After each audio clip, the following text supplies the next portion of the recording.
இருதயம் என்ன செய்ய, பொல்லாப்பு செய்ய, பாவம் செய்ய துணிகரம் கொண்டுள்ளது என்று பார்த்தோம். துணிகரமான பாவங்களுக்கு என்னை விளக்கியதும் சொல்லுவான் சங்கீதக்காரன். ஆனால் வேதம் தெளிவாய் சொல்லுகிறதான காரியம், பாவம் நம்மை எங்கே இருக்குதுன்னு நீங்க நினைக்க வேண்டியதில்லை. பாவம் எங்கே ஒரு தூரமா இருக்குதுன்னு யாரும் சொல்ல முடியாது. எபிரேயர் 12 சொல்லப்பட்டிருக்கிறது, உங்களை சுற்றிலும் நெருங்கி நிற்கிற பாவம் என்ற வேதத்திலே நாம் பார்க்கிறோம். ஒரு மனுஷனை சுற்றிலும் அல்லது ஒரு மனுஷனை பின்தொடர்ந்து வரக்கூடியது எதுன்னு சொன்னால் வேதத்தின்படி நன்மையும் கிருபையும். தேவனுடைய பிள்ளைகளுக்கு அதுதான் ஒரு ஆசீர்வாதம். ஆனால் ஒவ்வொரு மனுஷனை சுற்றிலும் என்ன இருக்கிறது என்று பார்க்கும் பொழுது நெருங்கி நின்று கொண்டு இருக்கிறதான பாவம். அந்த பாவம் ஒன்று தொடர்றதுக்கு முன்னால, அந்த பாவத்திலே நீங்கள் நானும் விழுந்து போவதற்கு முன்பதாக நாம் எப்படிப்பட்டவர்களாக இருக்கணும்? அதை உதறுகிறவர்களாக, அதை விட்டு விலகுகிறவர்களாக நாம் காணப்பட வேண்டும். சொல்ல முடியும், பாவம் இல்லைன்னு சொல்ல முடியாது. பவுல் சொல்லுவாங்க, என்ன, எனக்குள்ள ஒரு பிரமாணமே இருக்கிறது. எப்படி மோசேக்கு நீர் கொடுத்தீர ஒரு பிரமாணம், நியாய பிரமாணம் கொடுத்து அந்த நியாய பிரமாணத்தின் மூலமாக அநேக காரியங்களை வெளிப்படுத்துகிறேன். அதே போல பவுல் சொல்ற, ஆண்டவரே என்னை நிர்பந்தப்படுத்துகிறதான ஒரு காரியம் எனக்குள்ளே இருக்குது. ஒருவேளை என்னை சுற்றிலும் இருக்கிறது என்று எபிரேயர்ல சொல்லப்பட்டு இருந்தாலும் கூட அவன் சொல்றான், சுத்தி இல்லை, அது மட்டும் கிடையாது, அது எனக்குள்ள என்ன பண்ணிட்டு இருக்குது, கிரியை செய்து கொண்டு இருக்கிறது. ஒரு மனுஷனுக்குள்ளே பாவம் இருக்குமே ஆனால், அல்லது பாவத்திற்கு அடிமை உள்ளவனாய் இருக்கிறவனால் அவனால் என்ன பண்ண முடியாது? தேவனுக்குரியவைகளை, தேவனுக்குரியதான காரியங்களை அவனால சிந்திக்கவும் முடியாது, செயல்படுத்தவும் முடியாது. அது பவுலே சொல்லுவான், என்ன, நான் செய்ய வேண்டும் என்று நினைக்கிறதை செய்யக்கூடாதபடிக்கு ஆவி எனக்குள்ள இருக்கிறது. தேவனுக்கு ஏற்ற காரியத்தை செய்யணும்னு ஆவி விரும்புகிறது. ஆனால் சரீரம் என்ன பண்ணுது? அது ஒத்துட்டு வரல. காரணம் என்ன? எனக்குள்ள என்ன இருக்குது? ஒரு பிரமாணம் இருக்குது, ஆவியின் பிரமாணம் இருக்குது, அதே பாவ பிரமாணம் இருக்கிறது. இது என்ன? ஆண்டவருக்கு என்று செய்யக்கூடாதபடிக்கு எது தடையா இருக்குதுன்னு சொன்னா ஒரு மனுஷன் நீ சொல்ல முடியாது. உனக்குள்ளே இருக்கிறதான காரியங்களே உனக்கும் தேவனுக்கும் ஒரு பிரிவினை ஏற்படுத்தக்கூடியதா இருக்கிறது என்பதை பவுல் சொல்லுகிறதை பார்க்கிறோம். அப்போ ஒரு மனுஷன் எப்படி வாழ வேண்டும், இந்த உலகத்தில் எப்படியா இருக்கிறான்? நோவாவை குறித்த வேதம் சொல்லுகிறது, அந்த நாட்களிலே அப்போ வாழ்ந்த ஜனங்களுக்குள்ளே ஒரு மனுஷன் இருக்கிறான். யாரு? நோவா. ஆண்டவர் எல்லாரையும் பார்க்கிறார். அது பார்க்கிறதான வேலையில ஒரு மனுஷனை பார்க்கிறார் ஆண்டவர். அது பார்க்கும்போது அவன் எப்படிப்பட்டவன் ஆண்டவர் சொல்றார், அவன் உத்தமன், நீதிமான், சன்மார்க்கன். ஒரு வித்தியாசமான ஒரு வாழ்க்கை, கொடுமை நிறைந்ததான, பாவம் நிறைந்ததான ஒரு சூழ்நிலை உள்ளதான தேசத்திலே, இந்த உலகத்திலே ஒரு நீதிமானை ஆண்டவர் பார்க்கிறார். ஒரே ஒரு நீதிமான். ஆனா அந்த ஒரு நீதிமான் நிமித்தம் தேவன் அந்த உலகத்தை அழிக்காம போனாரா? நல்ல யோசனை பண்ணி பாருங்க. ஆனா ஒரு நீதிமான் நிமித்தமாவது கர்த்தர் அழிக்க கூடாதுன்னு சொல்லிட்டு சோதம் குமாராவுக்காக ஆபிரகாம் ஆண்டவருக்கு முன்பதாக நிற்கிறதை பார்க்கிறோம். ஆனா அங்க நீதிமானே கிடையாது. ஆனா நோவா காலத்திலே ஒரு நீதிமான் இருந்தான். அந்த நீதிமான் கேட்டு இருந்தா ஒருவேளை ஆண்டவர் இறங்கி இருக்கலாம். ஆபிரகாமை போல, ஆண்டவரே இவ்வளவு ஜனத்தை ஏன் அழிக்க போகிறேன், நீர் இரக்கமுள்ள தேவன் தானே, நீர் இரக்கம் பாராட்டுன்னு சொல்லி இருக்கலாம். ஆனா அவன் எதை சொன்னானே இல்லை, நீதியை பிரசங்கித்ததான நோவான் பார்க்கிறான். ஆனால் வேதம் தெளிவாக சொல்லுகிறது, ஒவ்வொரு காலகட்டங்களிலே சூழ்நிலையிலே ஒவ்வொரு சாட்சியை தேவன் கொண்டு வந்து நிறுத்துகிறதை பார்க்கிறோம். எருசலேமில் இருந்து பாபிலோனுக்கு சிறைப்பட்டு கொண்டு போகப்பட்டதான அநேக ஜனங்கள் இருந்தாங்க. ஆனால் அந்த ஜனங்களுக்குள்ளே ஒரு நீதிமானை பார்க்கிறோம் வேதாகமத்திலே. அவன் தான் தானியேல். ஹல்லேலூயா. தானியேலை நாம் பார்க்கிறோம். அநேகர் கொண்டு போகப்பட்டாங்க, சிறைபிடித்து கொண்டு போகப்பட்டாங்க. ஆனால் கொண்டு போகப்பட்டவர்களிலே தானியேல் ஒரு நீதிமான் என்று வேதம் சொல்லுகிறதை பார்க்கிறோம். ஆனா இங்க யோபு குறித்து வேதம் தெளிவாய் சொல்கிறதான காரியம் என்ன? 1ஆம் அதிகாரம் 1ஆம் வசனம் பாருங்க. ஊஸ் தேசத்திலே யோபு என்னும் பேர் கொண்ட ஒரு மனுஷன் இருந்தான். ஒரு தேசத்துல ஒரே மனுஷன் தானே இருந்தான். எத்தனை கோடி இருந்தான் என்று நமக்கு தெரியாது. ஹல்லேலூயா. ஆனா வேதம் சொல்கிறது ஒரு மனுஷன் இருந்தான். அந்த மனுஷன் உத்தமனும் சன்மார்க்கனும் தேவனுக்கு பயந்து பொல்லாப்புக்கு விலகுகிறவனுமாய் இருந்தான். எத்தனை காரியங்கள் பாருங்க. ஹல்லேலூயா. வசனம் சொல்றது என்ன? கர்த்தருடைய வேதம் சொல்கிறதான காரியம் என்ன? தம்மை பற்றி உத்தம இருதயத்தோடு இருக்கிறவர்களுக்கு சகலமும் நன்மைக்கு ஏதுவாகும்படி கர்த்தருடைய கண்கள் பூமி எங்கும் உலாவிக் கொண்டிருக்கிறது. பூமி எங்கும் ஆண்டவருடைய கண்கள் உலாவிக் கொண்டிருக்கிறது. எங்கேயும் பார்க்காத இடமே கிடையாது. ஒருவேளை நீங்க நினைக்கலாம், ஒரு கோடியில நான் இருக்கிறேன், மறைவான ஒரு இடத்துல இருக்கிறேன், என்ன ஆண்டவர் பார்ப்பாரா? நிச்சயமாகவே பார்ப்பார். அவருடைய கண்களுக்கு மறைவாக ஒன்றுமே கிடையாது. ஏன் சொன்ன எல்லாரையும் ஆண்டவர் பார்க்கிறார். தேவனை ஏற்றுக்கொண்டவர்கள், தேவனை ஏற்றுக்கொள்ளாதவர்கள், தேவனுக்கு விரோதமாக பேசுகிறவர்கள், தூஷணம் பண்ணுகிறவர்கள் எல்லாரையும் ஆண்டவர் என்ன பண்ணிட்டு இருக்காரு? பார்த்துக்கிட்டு தான் இருக்கிறார். பார்க்காம இல்லையே. ஒரே ஒரு காரணத்தை சொல்லுதா, இந்த உலகத்திலே மனுஷர்களாய் படைக்கப்பட்ட எல்லாரும் எப்படிப்பட்டவங்க? தேவனாலே தேவ சாயலாய் படைக்கப்பட்டவர்கள். இதில் யாரையுமே ஆண்டவர் விதிவிலக்கில் ஒதுக்குறதுக்கு. ஹல்லேலூயா. ஜனங்கள் ஆண்டவருக்கு முன்பதாக ஒரு உத்தம இருதயத்தோடு இருப்பாங்களா சொல்லிட்டு ஆண்டவர் எதிர்பார்த்துட்டு தான் இருக்கிறார். ஹல்லேலூயா. பொறுமையோடு காத்து கொண்டுதான் இருக்கிறார். பாடன பாடல்கள் என்ன? பொறுமையோடு என்ன பண்றான்? காத்துக்கிட்டு இருக்கிறோம். எதுக்காக? ஒரு தீர்மானம் நம்ம எடுக்கிறோம். ஒரு தரிசனம் எனக்கு இருக்குது. அந்த தரிசனத்தை நான் அடையும்படிக்கு எனக்கு என்ன அவசியமா இருக்குது? பொறுமை அவசியமா இருக்குது. ஆனால் இங்கே ஒரு மனுஷனை குறித்து சொல்லப்பட்டதான காரியம் எழுதி இருக்குது. என்ன? ஒரு தேசத்தில் ஒரு மனுஷனை ஆண்டவர் பார்க்கிறார். அவன் எப்படிப்பட்ட மனுஷனா இருந்தா? தேவனுக்கு பயந்து பொல்லாப்புக்கு விலகுகிற மனுஷனாய் இருந்தான். அவனை குறித்து ஆண்டவர் சாட்சி கொடுக்கிறார். அப்படி சாட்சி கொடுக்கும் போது ஒரு காரியத்தை அங்கே பார்க்கிற வேண்டும். 6ஆம் வசனம். ஒரு நாள் தேவபுத்திரர் கர்த்தருடைய சந்நிதியில் வந்து நின்ற போது சாத்தானும் அவன் நடுவிலே வந்து நின்றான். ஹல்லேலூயா. சாத்தானே ஆண்டவர் ஒதுக்கி வச்சாரா? இல்ல அவன் என்ன பண்ணா? ஃப்ரீடம் அவனுக்கு இருக்குது. எங்க வேணாலும் போலாம், எங்க வேணாலும் வரலாம், சுத்தி சுத்தி வந்துகிட்டு இருக்கிறான். ஹல்லேலூயா. அவனுக்கு ஆண்டவர் ஏதாவது தடையை சொன்னாரா? தடையை போட்டாரா ஆண்டவர்? இல்ல. எங்க இருந்து நீ போயிட்டு வர? ஆண்டவர் கர்த்தர் சாத்தானை பார்த்து நீ எங்கே இருந்து வருகிறாய்? ஹல்லேலூயா. சாத்தான் கர்த்தருக்கு பிரதியுத்தரமாக பூமி எங்கும் சாத்தானுடைய வேலையை ஆண்டவர் சொன்ன வார்த்தைக்கு இணங்கி சொல்றது கிடையாது. பிரதி உத்தரம். ஹல்லேலூயா. வேற விதமா தான் அவன் பதில் சொல்லுகிறவன். ஆனா இங்க பார்க்கிறோம் என்ன? பூமி எங்கும் உலாவி அதில் சுற்றி திரிந்து வருகிறேன் என்றார். ஏன் உனக்கு என்ன அதிகாரம் இருக்குது? நல்லா யோசனை பண்ணி பாருங்க. எங்க இருந்து வர? பரலோகத்திலிருந்து வரன்னு சொன்னா பரலோகத்திலிருந்து அவன் வர முடியாது. இனி ஹல்லேலூயா. எங்க இருந்து இருக்கிறான்? பூமியில இருக்கிறான். பூமி எங்க? நானு சுற்றி திரிந்து என்ன பண்றான்? பார்த்துட்டு வரேன். ஹல்லேலூயா. சாத்தானுடைய காரியங்கள் பாருங்க என்னன்னு. ஆனா ஆண்டவர் சொல்ற, கர்த்தர் சாத்தானை நோக்கி, என் தாசனாகி யோபின் மேல் கவனம் வைத்தாயோ? உத்தமனும் சன்மார்க்கனும். முதலாவது சொல்லப்பட்ட அந்த 1ஆம் அதிகாரம் 1ஆம் வார்த்தை அது பொதுவாக எழுதப்பட்டதான காரியம் ஆவியானவரால் தான். ஆனா அந்த வார்த்தையை ஆண்டவர் பிசாசின் இடத்திலே, சாத்தான் இடத்திலே சொல்றாரு. என்னன்னு சொல்லிட்டு, ஹல்லேலூயா. கர்த்தர் சாத்தானை நோக்கி, என் தாசனாகி யோபின் மேல் கவனம் வைத்தாயோ? ஏன் சொன்னா, உத்தமனும் சன்மார்க்கனும் தேவனுக்கு பயந்து பொல்லாப்புக்கு விலகுகிறவனுமாகிய அவனை போல பூமியில் ஒருவனும் இல்லை என்றார்.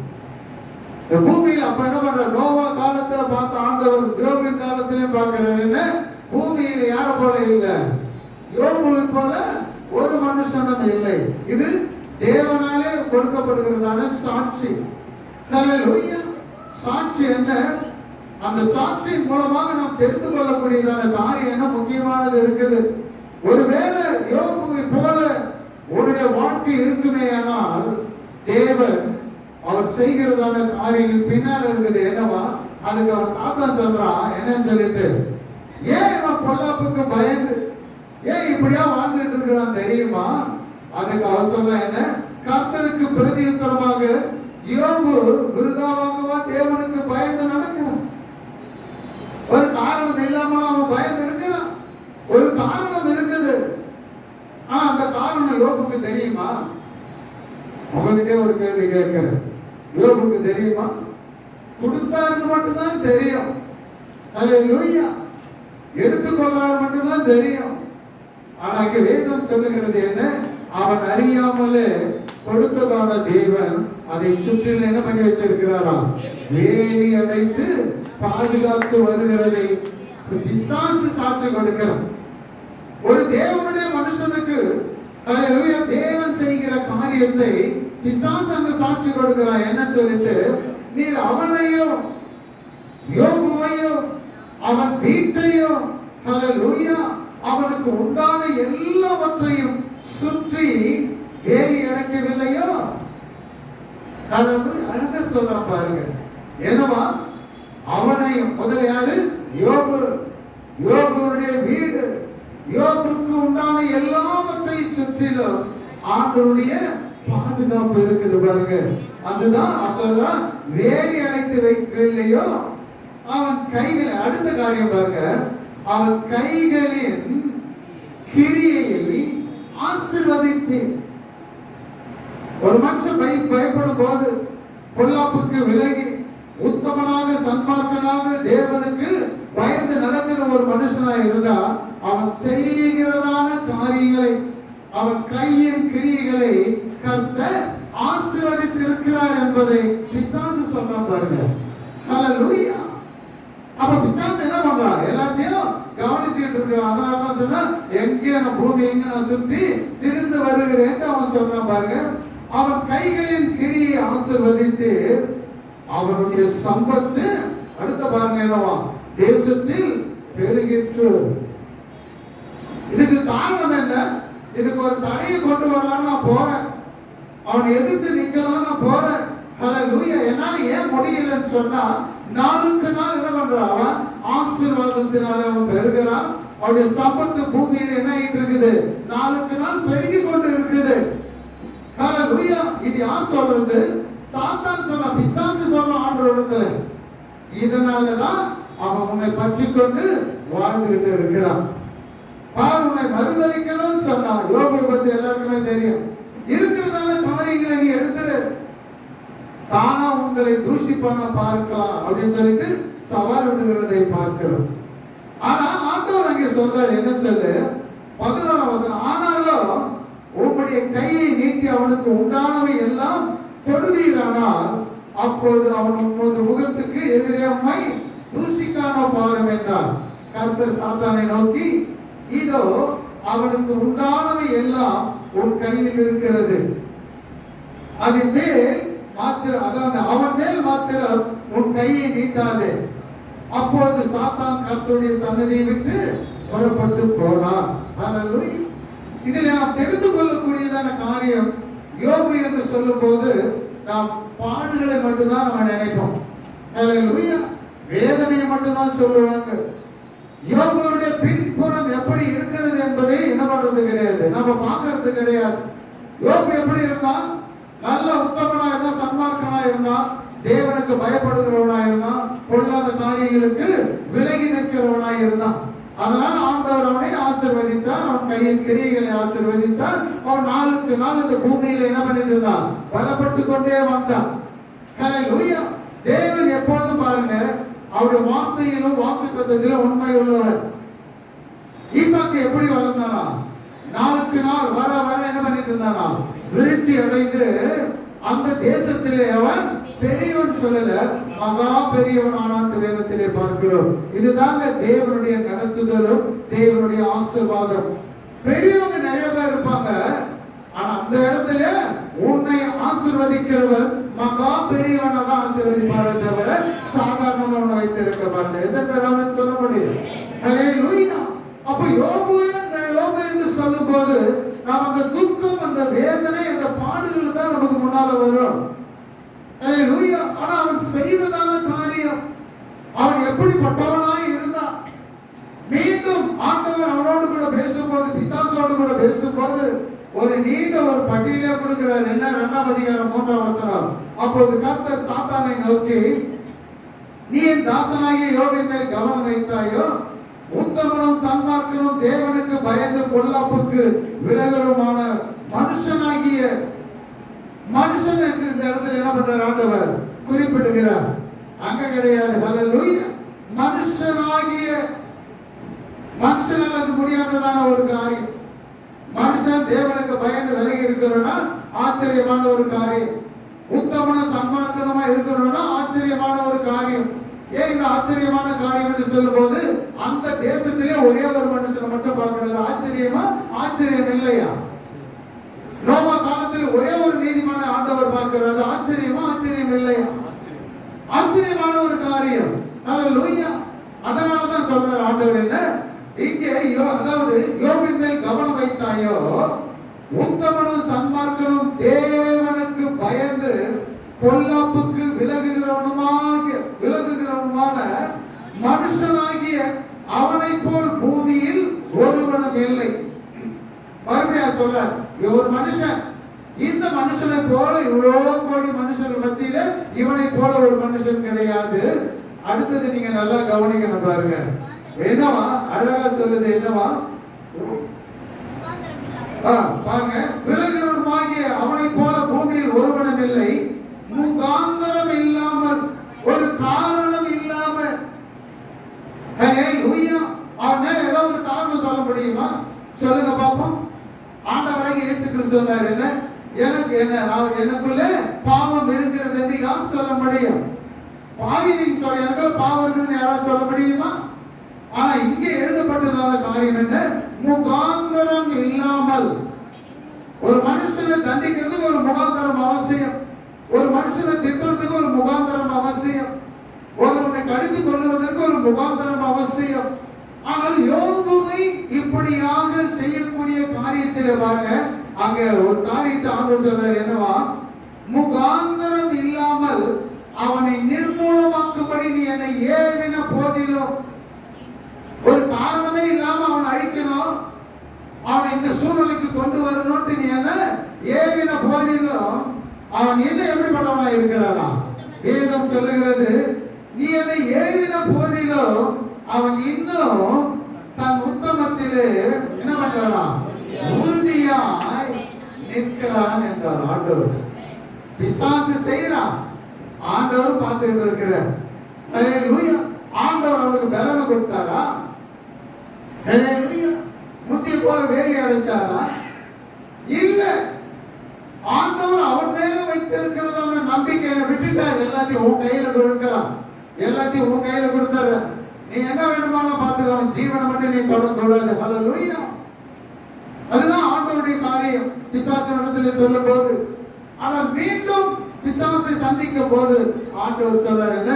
மனுஷனாகிய யோபு, ஹல்லேலூயா, ஒரு முகாந்தரத்தையும் பார்க்க கூடாதபடி தன்னுடைய வாழ்க்கையை அமைத்துக் கொண்டதான யோபு, எந்த விதமான மாசும் இல்லாமல், அவன் சொல்லுவான் 29ஆம் அதிகாரத்தில், என் கரங்களிலே மாசு உண்டாயிருக்குமே ஆனால், என் கையில அழுக்கு இருக்குமானா, ஹல்லேலூயா, அப்படிப்பட்ட ஒரு கைகளில் சுத்தம் உள்ளதான ஒரு யோபு, இருதயத்திலே சுத்தம் உள்ளவன், தன்னுடைய வாழ்க்கையிலே சுத்தம் உள்ளவன், தன்னை கரைப்படுத்திக் கொள்ளாதபடிக்கு எப்பொழுதும் தேவனுக்கு முன்பதாக பயந்து நடக்கிறவன். அப்படிப்பட்ட ஒரு வாழ்க்கை நமக்கு இருக்குமே ஆனால், உங்களை அறியாமலே நீங்கள் செய்கிறதான கிரியைகள் ஆசீர்வதிக்கப்படும். ஹல்லேலூயா. நீ இருக்கிற இடத்திலே நீ ஆசீர்வதிக்கப்பட்டிருப்ப.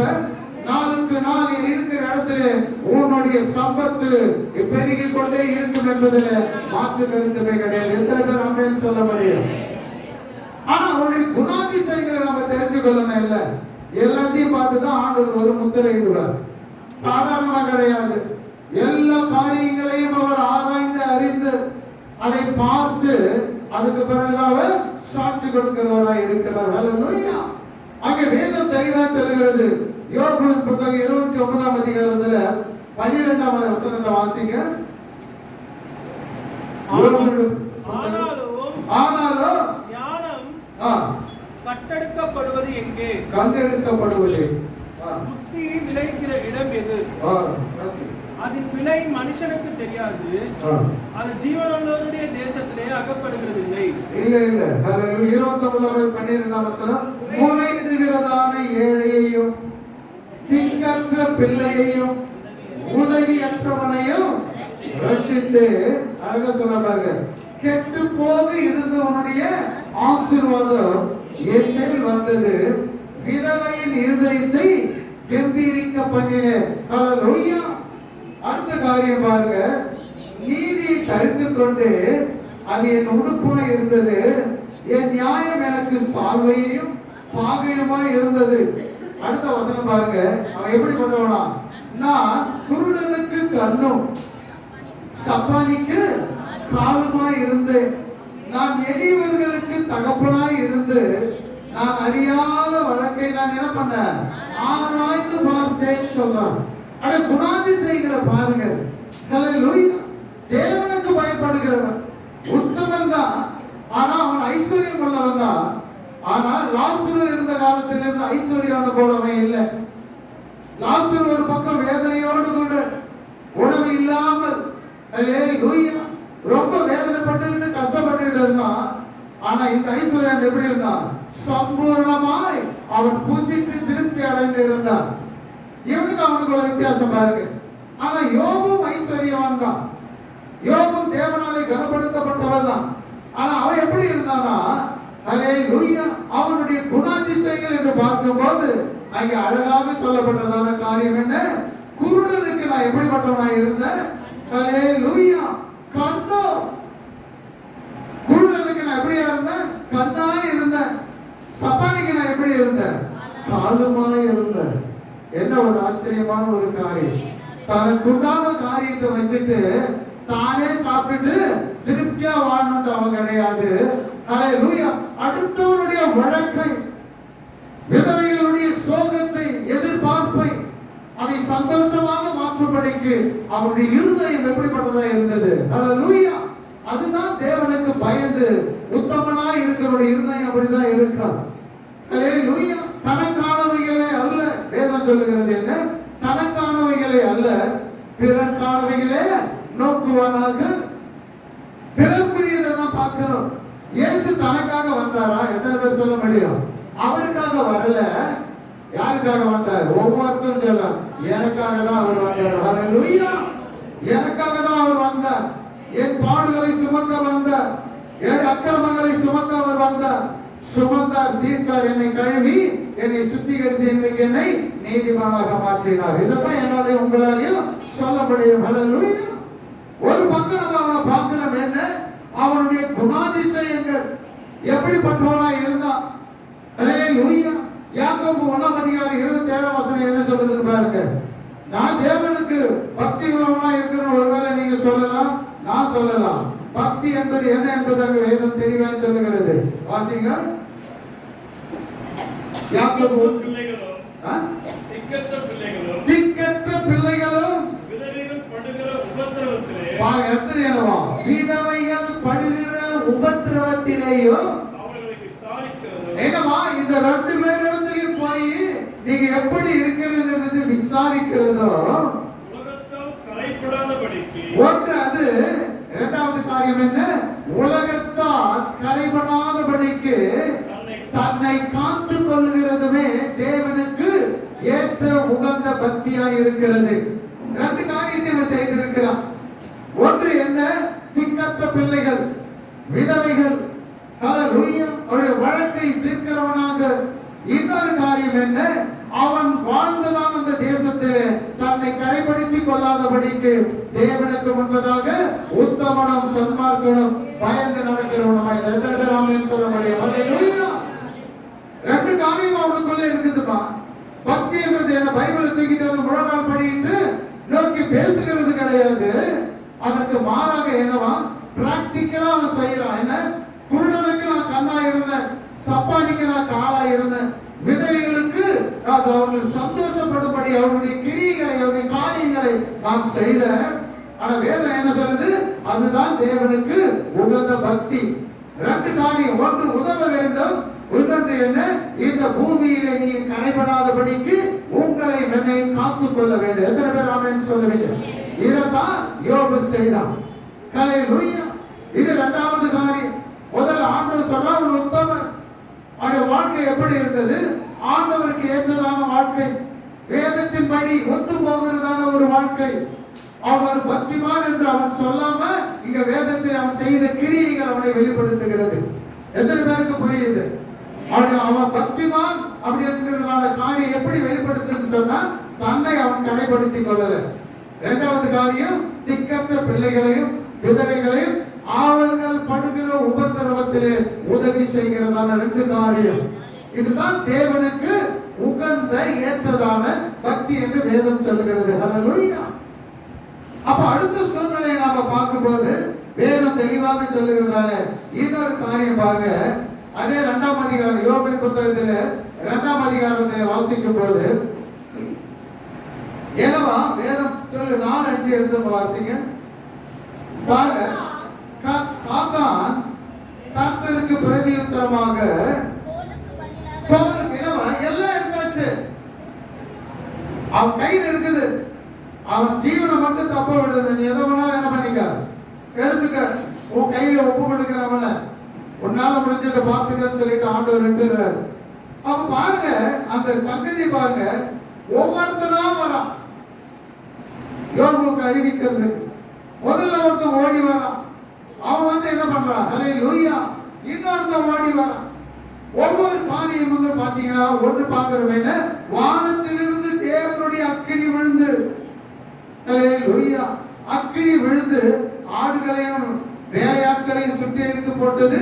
நான் ஒருவன் மாத்திரம் இதை அறிவிக்க ஓடி வந்தேன்னு சொல்லிட்டு 1ஆம் அதிகாரம் 16ஆம் வசனத்திலே சொல்லுவான். 17ஆம் வசனத்துல இன்னொருத்த ஓடி வரான்.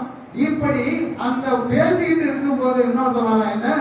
ஹல்லேலூயா. கல்தேயர் 3 பகுதியாய் வந்து ஒட்டகங்கள் மேல் விழுந்து அவைகளை ஓட்டி கொண்டு போனார்கள்.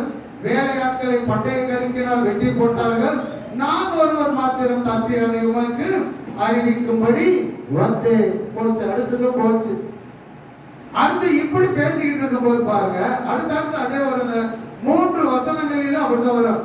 இப்படி இவன் பேசிக் கொண்டிருக்கையில் வேறொருவன் வந்து, உம்முடைய குமாரன், ஆஸ்திலாம் போச்சு, ஆடு மாடெல்லாம் போச்சு, இப்ப எங்க வந்திருக்குது? பிள்ளைங்கள் மேல. பாரு ஒண்ணு என்னவா அழகா சொல்லப்பட்டதான். இன்னொரு வேறொருவன் வந்து, உம்முடைய குமாரனும் உம்முடைய குமாரத்திகளும் தாங்கள் மூத்த சகோதரர் வீட்டிலே புசித்து திராட்சரசம் குடிக்கிற போது வனாந்தர வழியாய் பெரும் காற்று வந்து அந்த வீட்டின் 4 முனைகளிலும் அடிக்க அது பிள்ளைகளின் மேல் விழுந்ததினால் அவர்கள் இறந்து போனார்கள். நான் ஒருவர் மாத்திரம் தப்பி அதை உமக்கு அறிவிக்கும்படி வந்தேன். இந்த 3 காரியங்கள் எப்படி இருக்குதுன்னு சொல்லிட்டு. ஆனா என்னவா, அப்பொழுது யோபு எழுந்திருந்து தன் சால்வையை கிழித்து தன் தலையை சிரைத்து தரையிலே விழுந்து என்ன பண்ணலாம்? பணிந்து. ஹல்லேலூயா. எல்லாம் போச்சு. அவன் செய்கிற காரியம் என்ன? சாலையை பிச்சு போட்டான், கிழிச்சு போட்டான். அப்ப என்ன பண்ணாவ? தன் தலையை மொட்டை அடிச்சுக்கிட்டு தரையிலே விழுந்து பணிந்து என்ன சொல்றான்? நிர்வாணியாய் என் தாயின் கர்ப்பத்தில் இருந்து வந்து நிர்வாணியாய் அவ்விடத்திற்கு திரும்புவேன். கர்ப்பத்துக்கு போறது இல்ல, ஆண்டவர் எங்க இருந்து நம்ம படைச்சாரோ அவர் வைத்திருக்கிற இடத்துக்கு தான். ஹல்லேலூயா. நிர்வாணியாய் அவ்விடத்துக்கு திரும்புவேன். கர்த்தர் கொடுத்தார், கர்த்தர் எடுத்தார், கர்த்தருடைய நாமத்திற்கு ஸ்தோத்திரம் என்றார். ஹல்லேலூயா. பாருங்க, இந்த சூழ்நிலை நமக்கு வந்தா நீங்க ஸ்தோத்திரம் பண்ணுவீங்களா? ஹல்லேலூயா. நல்ல யோசனை பண்ணி பாருங்க. ஸ்தோத்திரத்துக்கு அங்க இடமே இருக்காது, இடமே இருக்காது. முகாந்திரமே இல்லாத ஒரு சூழ்நிலையை அங்கே பிசாசு என்ன பண்றான், ஏற்படுத்துகிறதை பார்க்கிறோம். அப்போ பிசாசுக்கு என்ன இருக்குது அந்த இடத்துல அதிகாரம்? அவங்க பிள்ளைகள் மேல மரண அதிகாரம் அவனுக்கு இருக்குது. மரணத்திற்கு அதிபதியாகிய யார் சொல்லப்பட்டிருக்குது? பிசாசானவன். ஹல்லேலூயா. மரணத்துக்கு அதிபதி அவன்தான். ஆனா ஆண்டவர் சொன்னார், யோபுவின் மேல மட்டும் நீ என்ன பண்ணக்கூடாது. ஹல்லேலூயா. நீ அவன் மேல, அவன் ஆத்துமா மேல என்ன பண்ணக்கூடாது, நீ கை போடக்கூடாது. ஹல்லேலூயா. அது எச்சரிக்கை அவனுக்கு. ஆனால் இங்கே பார்க்கிறோம், இத்தனை சூழ்நிலைகளிலும் அவன் என்ன பண்ணான்னா ஒரே ஒரு காரியம், என்ன? ஆண்டவருக்கு ஸ்தோத்திரம். இதுதாங்க அவனுக்கு கொடுத்ததான ஒரு காரியம். எல்லாம் கொடுத்தார் ஆண்டவர், எடுத்துக்கிட்டார். ஹல்லேலூயா. அப்ப அந்த சூழ்நிலையிலும் அவனுக்கு என்ன இருக்குதுன்னு சொன்னா, தேவனை குறித்ததான எல்லா காரியத்திலும் அவனுக்கு என்ன இருந்தது? பொறுமை இருக்கிறது தான் நம்ம பார்க்கிறோம். யாக்கோபில் அப்படிதான் எழுதப்பட்டு இருக்கிறது. 5:11 வாசிக்கும் போது பாருங்க, பொறுமை உள்ளவர்கள் எப்படிப்பட்டவர்களா? பாக்கியவான்கள் என்று வேதம் சொல்லுகிறது. பொறுமை உள்ளவர்கள் பாக்கியவான்கள். இதோ பொறுமையா இருக்கிறவர்களை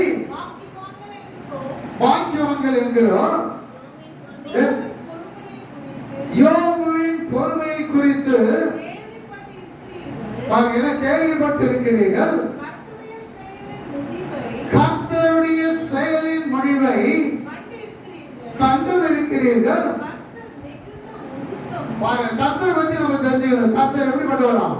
மிகுந்த உருக்கமோ இரக்கமுள்ளவராய் இருக்கிறார். ஹல்லேலூயா. எப்படிப்பட்டவர் ஆண்டவர்? இதை அவன் அறிந்திருந்தான். அதுதாங்க உண்மை. ஹல்லேலூயா. அவன் அறிந்திருந்தான். அவனுடைய முடிவை குறித்து வேதம் தெளிவாய் சொல்லுகிறது. யாருடைய முடிவு? தேவனுடைய முடிவு. ஹல்லேலூயா. யோபுடைய முடிவு இல்லை, தேவனுடைய முடிவு. தேவனுக்கும் பிசாசுக்கு தான போராட்டம். அந்த போராட்டத்தினுடைய முடிவு. ஹல்லேலூயா. அந்த முடிவை குறித்து வேதம் சொல்லுகிறது. எல்லாவற்றையும் கர்த்தர் என்ன பண்ணாரா? யோபுவின் முன் நிலைமை பார்க்கிலும் பின் நிலைமை எப்படிப்பட்டதா இருந்தது? இரட்டத்தனையான ஆசீர்வாதம். ஹல்லேலூயா. யோபுக்கு இன்னொரு குணாதிசயம் இருந்தது. ஏன் இன்றைக்கு யோபுவை குறித்து இப்படிப்பட்ட காரியத்தை தேவன் நமக்கு முன் வைப்பதனுடைய ஒரு பெரிய நோக்கம் ஒன்று உண்டு. நமக்கெல்லாம் என்ன, நம்முடைய பிள்ளைகளை குறித்ததான காரியங்கள் அதிகமா என்ன பண்றது கிடையாது, அக்கறை இருக்காது. தகப்பன்களுக்கு மனைவி பார்த்துக்குவாங்க, அவங்க அம்மா பார்த்துக்குவாங்கன்னு சொல்லுவாங்க. ஆனா யோபு அப்படி கிடையாது. பாருங்க, யோபு ஒரு வித்தியாசமான ஒரு மனுஷன். எப்படியா பாருங்க, 4ஆம் வசனம், அவன் குமாரர் அவனவன் தன் தன் நாளிலே தன் தன் வீட்டிலே விருந்து செய்து தாங்கள் 3 சகோதரிகளை தங்களோடு கூட போஜனம் பண்ணும்படி அழைப்பார்கள். விருந்து செய்கிற அவருடைய நாள் முறை முடிகிற போது யோபு, ஒருவேளை என் குமாரர் பாவம் செய்து, நல்லா கவனிக்கணும், யோபு என்ன பண்ணா, ஒருவேளை என் குமாரர் பாவம் செய்து தேவனை தங்கள் இருதயத்திலே தூஷித்திருப்பார்கள் என்று சொல்லி அவன் என்ன பண்றான், அவர்களை அழைத்தனுப்பி அவர்களை பரிசுத்தப்படுத்தி அதிகாலமே எழுந்து அவர்கள் எல்லாருடைய இலக்கத்தின்படியே பேர் வச்சிருக்கிறாங்க, அந்த பேர்களின்படியே சர்வாங்க தகன பலிகளை செலுத்துவான். இந்த பிரகாரமாக யோபு அந்நாட்களில் எல்லாம் செய்து வருவான். ஹல்லேலூயா. இது எதை குறிக்குது? தன் பிள்ளைகள் மேல இருக்கிறதான அக்கறையோ தேவன் மேல இருக்கிறதான பயம். ஹல்லேலூயா. எப்படியாக என்னுடைய பிள்ளைகள் தேவனுக்கு தூஷிக்கும்படி நம்முடைய கிரியைகளை செய்துவிடக் கூடாது. ஒருவேளை செய்திருந்தா என்ன ஆகிறது? ஹல்லேலூயா. அதனால என்ன பண்ண, தன்னுடைய பிள்ளைகளை அழைத்து அனுப்பி அவர்களை பரிசுத்தப்படுத்தி அதிகாலமே எழுந்து அவன் ஒரு வேலை செய்து இருந்தார். அதற்காக என்ன பண்றவனா இருந்தான், பலி செலுத்து, எப்பொழுதும் பலி செலுத்துகிறவனாக அவன் தாங்க. அதனாலதான் ஆண்டவர் சொன்னார், பூமியிலே இப்படிப்பட்ட யோபுவை போல மனுஷனாகிய ஒருவனும் கிடையாது. ஹல்லேலூயா. வளர வளர சரியாயிடுவான், போக போக சரியாயிடுவான், புத்தி தானா வந்துடும். ஹல்லேலூயா. ஆனா அந்த புத்தி தானா வரணும், அவன் வளர்கிறதான விதம் இவன் நினைக்கிற மாதிரி இருக்கணும்னு சொன்னா இவன் முதல்ல எப்படிப்பட்டவனா இருக்கணும், தேவனுக்கு பயப்படுகிறவனாய் இருக்க வேண்டும். பிள்ளைகிட்ட சொல்லி அனுப்பக்கூடாது. பாருங்க, எல்லா காரியத்தையும் நீங்க பாக்குறீங்க. யோபுக்கு மனைவி பத்தி ஏதாவது சொல்லப்பட்டிருந்தா யோசனை பண்ணி பாருங்க. யோபுவின் மனைவி பத்தி பேர் எழுதி இருக்குதா? காரணம் என்ன? அவர் சராசரி ஒரு ஸ்திரீ தான். அவனுக்கு ஏற்ற துணை இல்லைன்னு சொல்ல முடியும். ஹல்லேலூயா. எல்லா சூழ்நிலையிலும் ஒரு மனதோடு கூட இசைந்து வாழ்கிறதா மனைவி. ஹல்லேலூயா. நல்லா இருக்கும் போது மட்டும் ஆண்டவர் எல்லாம் போயிட்ட பிறகு அவருடைய குணாதிசயம் இருதயத்தில் என்ன இருந்ததா? அவர் சொல்லுவார், இன்னும் உத்தமத்திலே நீ இருக்கிற, தேவனை தூஷித்து உன் ஜீவனை விடு. ஹல்லேலூயா. அதனாலதான் அவர் பேரே எழுதுற பராண்டு. லோத்துவின் மனைவி நினைச்சு பாருங்க. ஹல்லேலூயா. தேவ தூதன் வந்து இழுத்துட்டு போறான்.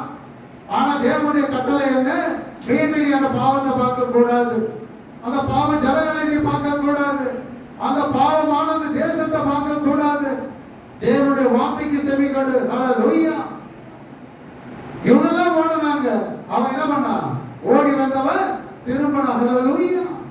உப்பு தூணாங்க. அதனால எச்சரிக்கை, யோபுவின் மனைவியை நீங்க என்ன பண்ணுங்க? நினைச்சு பாரு. இங்க யோபுவை தான் நீங்க நான் நினைக்கணும்.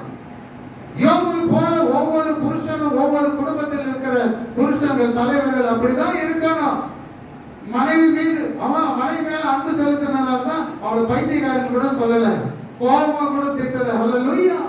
பைத்தியக்காரி பேசுகிறது போலதான் நீ பேசுற, அப்படி பேசக்கூடாது. ஹல்லேலூயா.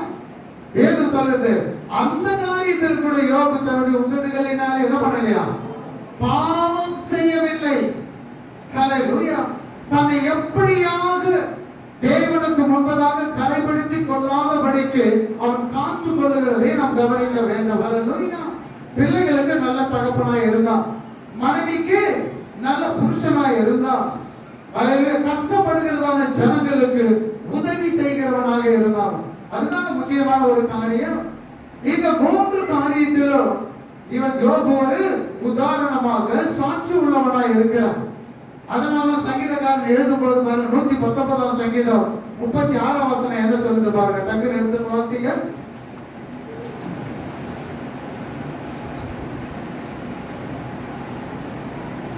ஹல்லேலூயா. 119 சங்கீதம் 36 வசனம்.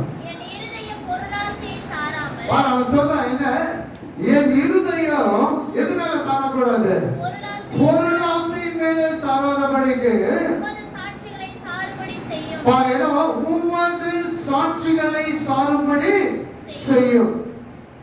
வேதம் சொல்கிறது என்ன?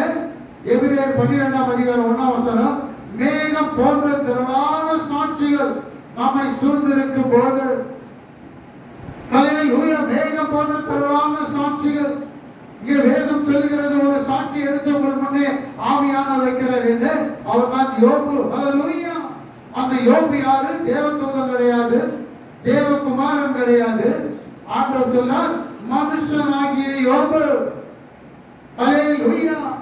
மனுஷனாகிய யோபு, பாவ பிரமாணம் உள்ள இருக்கிறதான மனுஷனாகிய அந்த மனுஷனுக்குள்ளே இருக்கிறதான யோபு. ஆனால் அவன் எப்படிப்பட்டவனாய் இருக்கிறான்? உண்மை உள்ளவனாய், உத்தமனாய், சன்மார்க்கனாய், தேவனுக்கு பயப்படுகிறவனாய் இருந்தபடியினால்தான் அவன் பிள்ளைகள் மேல ஒரு கவனம் இருந்தது, தன்னுடைய காரியம் மீது கவனம் இருந்தது, மற்றவர்களை பார்க்கும் போது அவனுக்கு ஒரு கவனம் இருந்தது. ஹல்லேலூயா. உதவி செய்கிறோம் சொல்லிட்டு இதெல்லாம் எப்படி வரும்? ஒருத்தருக்கு தானா உதவி செய்யணுங்கிறதான ஒரு காரியம் உனக்குள்ள இருக்குதா? ஆனா இல்ல. ஆனா வேதம் சொல்லுகிறது என்ன? தம்மை பற்றி உத்தம இருதயத்தோடு இருக்கிறவர்களுக்கு எழுதி இருக்குது. ஆனா இன்னொரு காரியம் என்ன? ஏனெனில் வேதம் அழகாக சொல்லுகிறதான காரியம், ஒரு மனுஷனுக்குள்ள தேவனே தம்முடைய சித்தத்தின்படி விருப்பத்தையும் செய்கையும் அவனுக்குள்ளே உருவாக்குகிறவராய் இருக்கிறார். எத்தனை பேர் ஆமென் சொல்லுவீங்க? ஒரு செய்கை ஒரு மனுஷனுக்குள்ளே உருவாக்குகிறவர் யாருன்னு சொன்னா தேவன் தான். தேவன் பார்க்கிறார், உன்னுடைய உத்தம குணத்தை அவர் பார்க்கிறார், உன் இருதயத்தை அவர் பார்க்கிறார், உன் செய்திகளை அவர் கவனிக்கிறார். அப்படி கவனிக்கும் போது அது தேவனுக்கு பிரியமாக மாறும் போது உனக்குள்ளே அவர் ஒரு விருப்பத்தையும் செய்கையையும் அவர் கொடுக்கிறபடியினால்தான் உன்னால செய்ய முடியும். யோபுக்கு இதெல்லாம் யார் கொடுக்கிறது? ஹல்லேலூயா. யார் இதெல்லாம் செய்யறது? ஒரு விருப்பத்தை ஆண்டவர் உருவாக்குன்னு சொன்னா அவர்தான். ஏன்? அதுக்கு என்ன காரணம்? முதலீடு என்ன?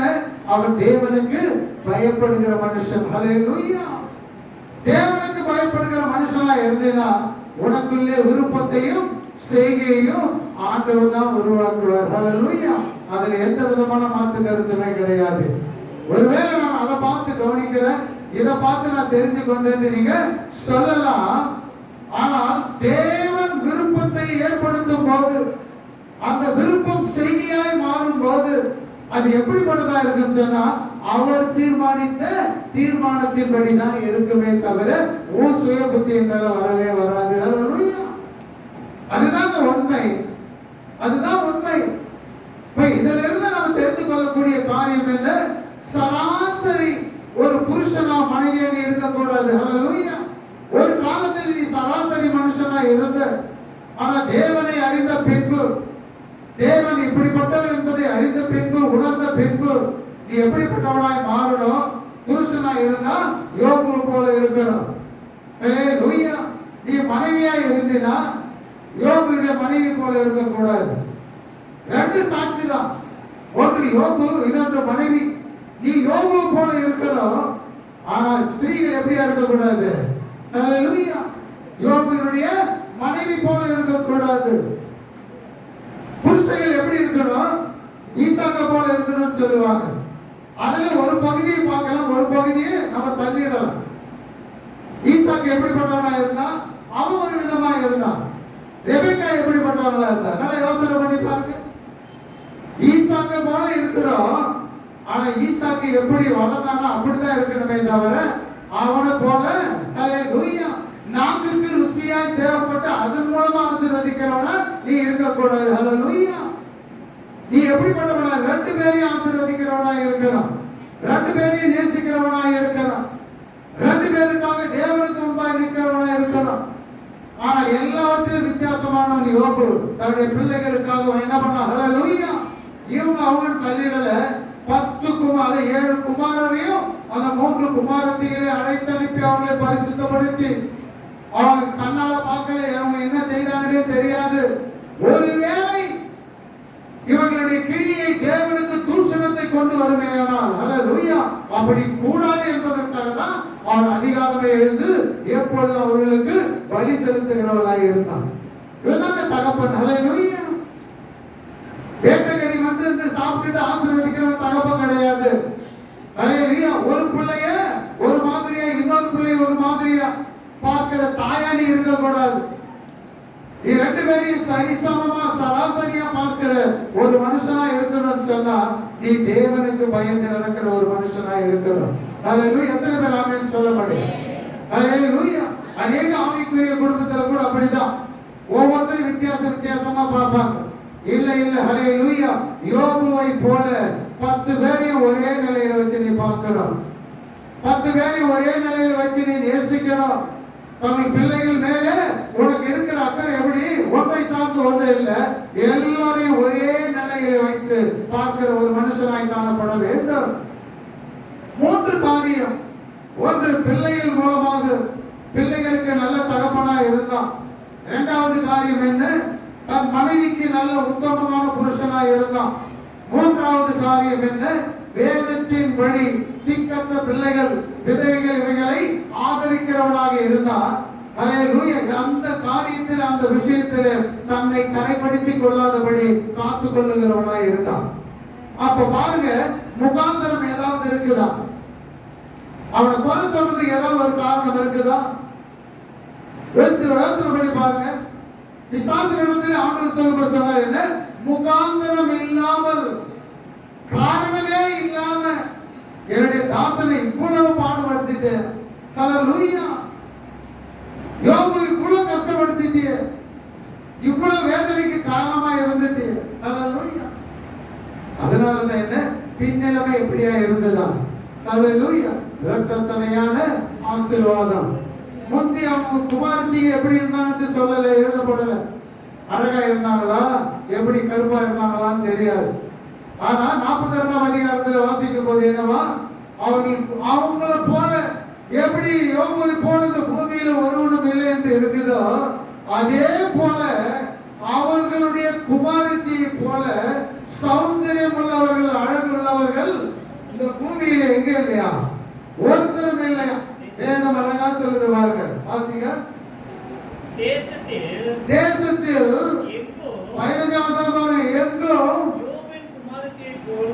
முதல்ல பாருங்க, ஊர் தேசத்துல யோபுவை போல ஒரு மனுஷன் இல்லை. அதே தேசத்துல பின் நிலைமை ஆசீர்வதிக்கப்படும் போது என்ன பாத்தீங்கன்னா, தேசத்தில் எங்கும் யோபுவின் குமாரத்திகளை போல் சௌந்தரியமான பெண்கள் காணப்படவில்லை. ஹல்லேலூயா. பாருங்க, அதுதான் தேவனுடைய ஆசீர்வாதம். தேவனுடைய முடிவை நீங்க பார்க்கும்போது எப்படி இருக்கும், ஆசீர்வாதமாக இருக்கும். நீ இருக்கிற இடத்துல, உன்னுடைய தேசத்துல, உன்னுடைய கிராமத்துல எப்படி இருப்ப, நீ வித்தியாசமாக இருப்ப, ஒரு சாட்சியோடு கூட இருப்ப. தேவன் கொடுக்கிற சாட்சியும் காதல் விழலைன்னா கூட ஜனங்கள் கொடுக்கிறதான சாட்சியும் காதல் விழும். எத்தனை பேர் ஆமென் சொல்லுவீங்க? ஹல்லேலூயா, ஹல்லேலூயா. அப்படிதான் சாட்சியா நம்ம இருக்கணும். சாட்சி சொல்றவங்களா இல்ல, சாட்சியாய் நடக்கிறவங்களா இருக்கணும் உலகத்துல. ஹல்லேலூயா. சபையில நீ சாட்சி உள்ளவங்களா இருக்கணும். அநேக குடும்பத்துல என்ன இல்ல, சாட்சி இல்ல. ஆராதனை ஸ்தலத்துல சொல்லும்போது எப்படி இருக்கிறோம், வித்தியாசமாய். குடும்பத்திலே வித்தியாசம் இருக்குது. அது எப்படிப்பட்ட வித்தியாசமா இருக்கணும்? ஹல்லேலூயா. முந்தி இருளாய் இருந்ததான ஒரு இடம் இப்போ பிரகாசமா இருக்குது, வெளிச்சமா இருக்குது. இதுதான் சாட்சியா இருக்கணும். ஹல்லேலூயா. முற்றிலும் இவன் எப்படி என்னுடைய பிள்ளைகள் தேவ தூஷணத்தை கொண்டு வந்துட்டாங்களோ என்னோ தெரியல என்று இவன் பலியிட்டானோ, அப்படியாகவே இன்றைக்கு பிள்ளைகளுடைய வாயிலிருந்து புறப்படுகிறதான வார்த்தை எப்படி இருக்குது தெரியுமா? சொல்லிக் கொடுக்கிறாங்க பெற்றோர், நீ இப்படி பேசு, இப்படி பேசு. ஹல்லேலூயா. 3 வயசு 4 வயசு பிள்ளைங்க கிட்ட சொல்லிக் கொடுக்கிறாங்க, அது அப்படியே பேசுது. கடைசியா ஒரு வார்த்தை, ஹல்லேலூயா, சகிக்க முடியாததான இதை அவங்க தான் சொல்லிக் கொடுக்கிறாங்க. ஹல்லேலூயா. அவன் யாருன்னு சொன்னா, யோபுவினுடைய மனைவி, அந்த குமாரதிசயம் உள்ளவங்க. தான் பிள்ளைங்க நல்லா இருக்கணும் தானே நினைக்கணும். யோபு அப்படிதான் நினைச்சான். தேவனுக்கு முன்பதாக பிள்ளைகள் தப்பு செய்யக்கூடாது, தூஷணத்தை கொண்டு வரக்கூடாது, பாவம் செய்யக்கூடாது, பிள்ளைங்க பரிசுத்தமா இருக்கணும், தேவனுக்கு பயந்து இருக்கணும், கரைப்படுத்திக் கொள்ளாதபடி காத்துக் கொள்ளணும். அவர்களுக்காக இவன் போராடுகிறதை பார்க்கிறோம். ஆனா இப்ப இருக்கிற குடும்பம் எப்படி இருக்குது, பிள்ளைகளை விட்டு அவங்களுடைய காரியத்தை சொல்ல பிள்ளைகளை பயன்படுத்துகிறதை பார்க்கிறோம். ஹல்லேலூயா. சுதந்திரத்தை நீ என்ன பண்ற, இருமாப்பாய் ஆளுகிறாய் என்று வேதம் சொல்லுகிறது.